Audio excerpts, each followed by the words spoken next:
Good evening, Kaligit Americans. Welcome back po dito sa ating YouTube channel.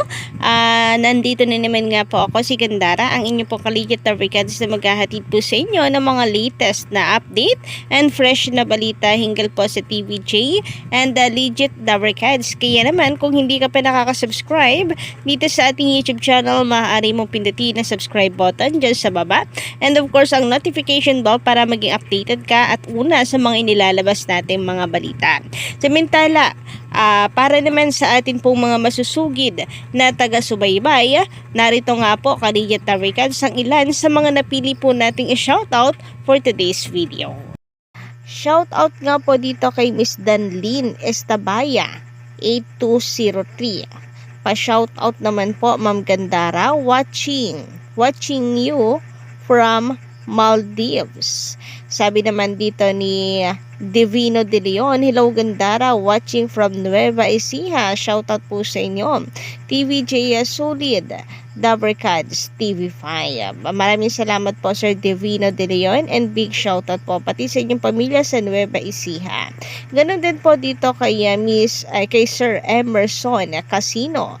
Good morning po Legit Dabarcads, love you TVJ from Parang, Marikina.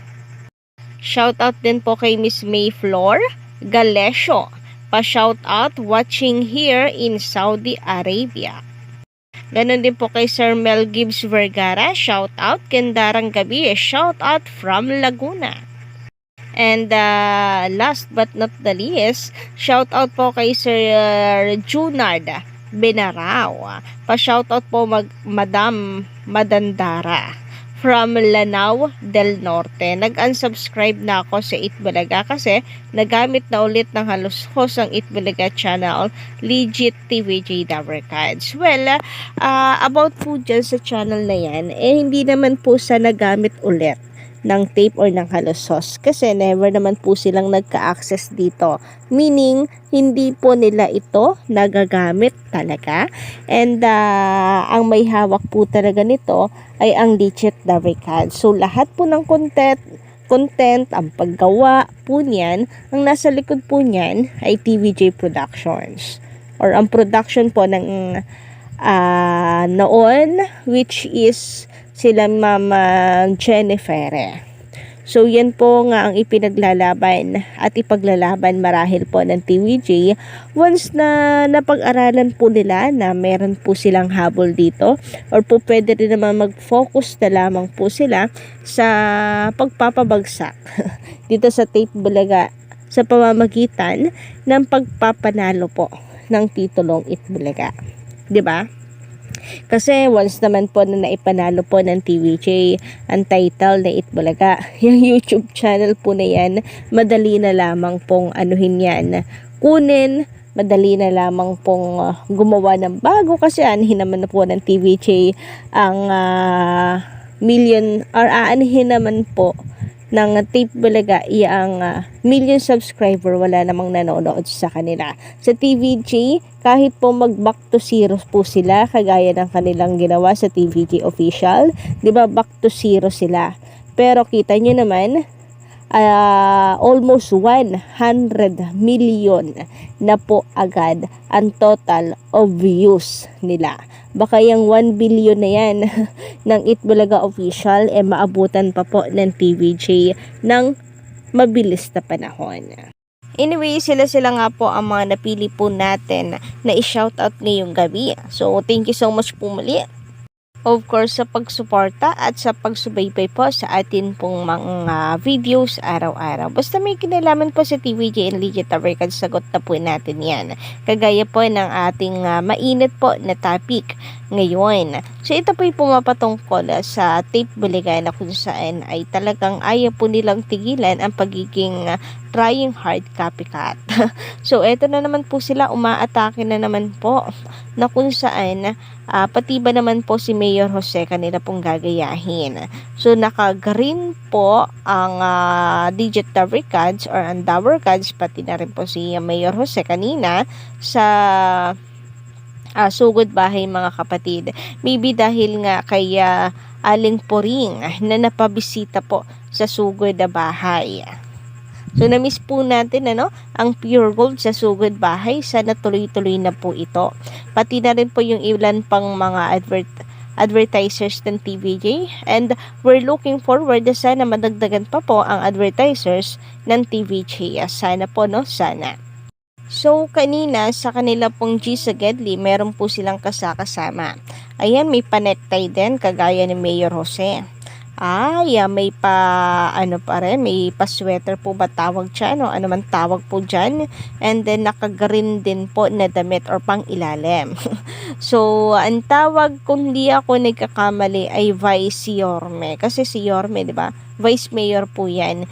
So, halatado ang mga galawan ng mga ito, gagawa na lamang din ng gimmick, hindi pa gawing unique para magkaroon po sila ng sariling identity. So hindi na po natin ito matatawag or masasabi nila na kanila ito. Pero kasi 'di ba yung kagaya ng Pinoy Henyo, kagaya ng iba pang segments like Little Miss Philippines, kiniklaim nila na kanila yon dahil nga ginawa daw yon ng empleyado nila para po sa kanila. Yun yung katwiran nila, kaya ginagamit pa din nila until now. Pero itong mga pakulo, kagaya ng palaro sa barangay, kagaya po niyang Mayor Jose, na recipe po ng Sugod Bahay, kanila pong gagayahin, ay hindi na po nila makakatwiran na yan po ay sariling idea po nila or kanila rin. Take note, wala na po ang TVJ sa kanila, na kahit noon pa man ay hindi naman talaga naging kanila dahil unang-una walang kontrata ang TVJ. So malinaw pa sa sikat na araw na sila po ay independent contractor. So ano man ang gawin ng TVJ ay kanila yon. Wala po silang magagawa doon dahil hindi nila empleyado ang TVJ, period.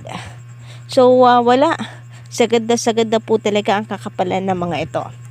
Talagang gagawa po sila ng paraan para manadya.